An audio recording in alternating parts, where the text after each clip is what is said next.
السلام کی موجودگی میں ایک نہیں، دو نہیں، تین نہیں، پورے 6 نبی مانے ہیں، 6۔ یہ قاسم نانوتوی وہ ہیں، اور دوسرے مولوی صاحب ہیں رشید احمد گنگوہی۔ یہ نانوتوی صاحب اور گنگوہی صاحب دونوں آپس میں لنگوٹیے بھی ہیں، اور لنگوٹیا میں جس مفہوم میں بیان کر رہا ہوں علامہ شاہد رضا نعیمی اس کو بہتر جانتے ہیں۔ یہ گنگوہی صاحب اتنے بڑے مولوی ہیں کہ سارے علماء دیوبند ان کو کہتے ہیں سید الطائفہ، امام ربانی، قطب الاقطاب۔ اچھا، یہ اتنے بڑے مولوی ہیں کہ تھانوی صاحب کے ایک استاد ہیں محمود الحسن صاحب، جنہیں یہ شیخ الہند کہتے ہیں۔ انہوں نے گنگوئی صاحب کے مرنے پر ایک مرثیہ لکھا جس کا ایک مصرع سن لیجئے۔ پھرے تھے کعبہ میں بھی پوچھتے گنگو کا رستہ، ہم اللہ کے گھر کعبہ میں تو چلے گئے لیکن وہاں جا کر بھی ہماری بے وقوفی دیکھیے، ہم نے اللہ کا رستہ نہیں پوچھا، ہم نے گنگو کا ہی رستہ پوچھا۔ اتنا بڑا مولوی ہے یہ گنگوئی ان کا۔ شاید ابھی نئی نسل کو گنگوئی صاحب کا پورا تعارف نہ ہوا ہو۔ تبلیغی جماعت تو سب جانتے ہیں نا۔ تبلیغی جماعت کو سب سے زیادہ سپورٹ کیا ہے مولوی زکریا صاحب نے، ان کی کتابیں ان کے سلیبس کے اندر شامل ہیں۔ تو مولوی زکریا صاحب نے اپنی آپ بیتی لکھوائی ہے 7 جلدوں میں، اور جہاں وہ ذکر کرتے ہیں گنگوئی صاحب کا تو لفظ بولتے ہیں اعلی حضرت گنگوئی، اعلی حضرت گنگوئی۔ یہ دیوبندیاں دا اعلی حضرت ہے، ایک ہیں ہمارے اعلی حضرت اور ایک ہیں ان کے اعلی حضرت۔ اچھا، اب ان سے پوچھا گیا جی تقویت الایمان کے بارے آپ کی کیا رائے ہے؟ تو انہوں نے کہا یہ تو بڑی برکتوں والی کتاب ہے، اس کتاب کا رکھنا، اس کتاب کا پڑھنا اور اس کتاب پر عمل کرنا عین اسلام ہے۔ یہ تقویت الایمان کی تعریف ہو رہی ہے کہ اس کا رکھنا، اس کا پڑھنا اور اس پر عمل کرنا عین اسلام۔ دیکھو بھائیو، ایک ہے کتاب تقویت الایمان اور ایک ہے کتاب اللہ کا قرآن۔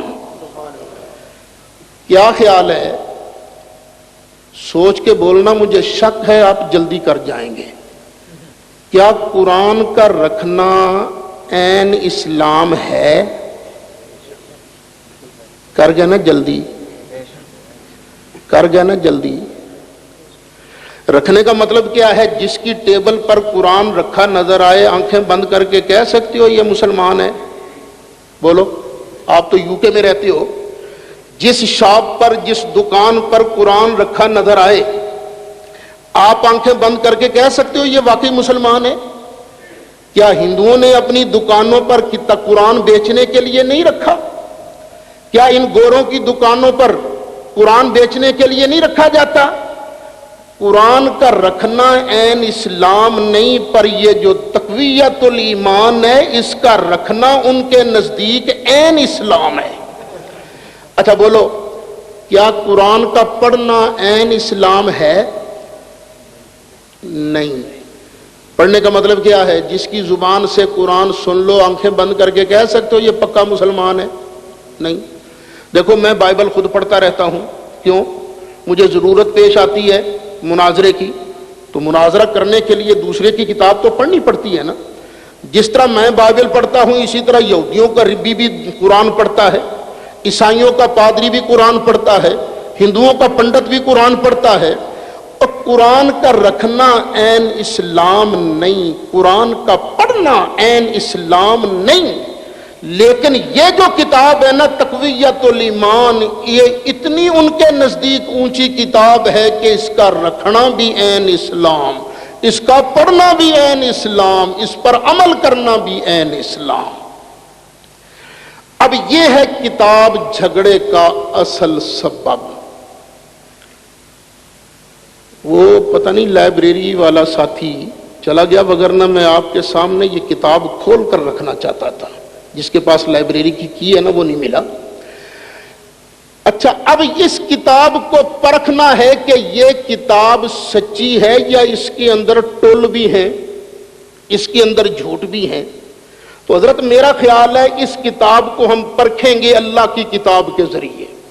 اگر یہ کتاب اللہ کی کتاب کے مطابق ہے تو کتاب سچی، اگر یہ کتاب اللہ کی کتاب کے خلاف ہے تو یہ کتاب جھوٹی، اور یہ گر مجھے قرآن نے سنایا ہے۔ اللہ فرماتا ہے، اللہ تعالیٰ نے ارشاد فرمایا وَاعْتَصِمُوا بِحَبْلِ اللَّهِ جَمِيعًا وَلَا تَفَرَّقُوا۔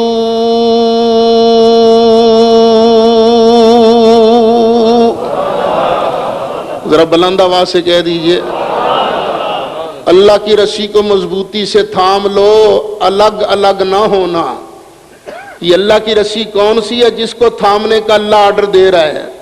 نبی پاک علیہ السلام نے فرمایا اللہ کی یہ رسی ہے رب کی کتاب قرآن۔ اللہ فرماتا ہے قرآن کا دامن تھام لینا، اس سے الگ نہ ہونا۔ جتنا قرآن سے دور ہوتے جاؤ گے اتنا ہی دین ایمان سے دور ہوتے جاؤ گے۔ اب اس کتاب کے اندر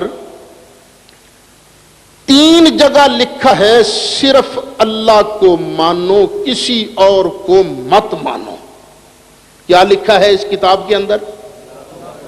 صرف اللہ کو مانو، کسی اور کو مت مانو۔ اور یہ جو وہابی مولوی صاحبان ہیں نا، یہ اس بات کو بڑا بیان کرتے ہیں۔ میں نے خود اپنے کانوں سے سنا، مڈلز برو میں ایک مرتبہ رمضان شریف میں نے گزارا۔ 3 دن ایک وہابی مولوی صاحب وہاں ریڈیو رمضان پر تراویح کے بعد درس دیتے تھے، اور 4 دن میں درس دیتا تھا۔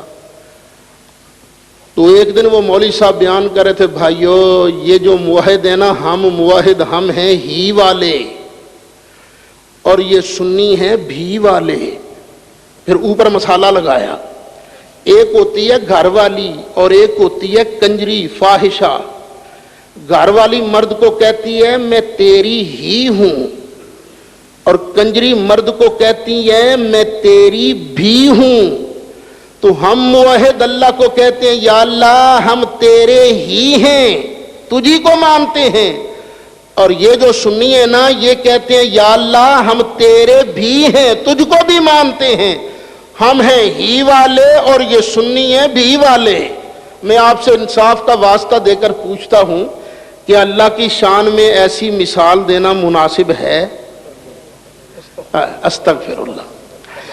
اللہ تعالیٰ نے ارشاد فرمایا قُلْ هُوَ اللَّهُ أَحَدٌ اللَّهُ الصَّمَدُ لم یلد ولم یولد ولم یکن له کفوا احد۔ ایک جگہ فرمایا لم یکن له صاحبہ، اللہ کی تو کوئی بیوی ہے ہی نہیں۔ میں نے ادھر بھی جواب دیا تھا، آپ بھی سمجھ لیجئے۔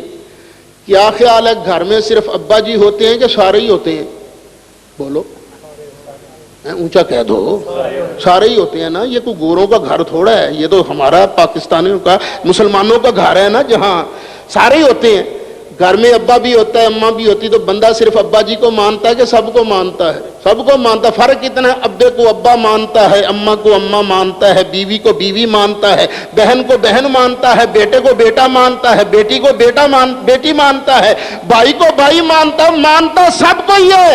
اسی طرح سنی بھی سب کو مانتا ہے، فرق اتنا ہے کہ معبود اللہ کو مانتا ہے، محبوب مصطفیٰ کو مانتا ہے۔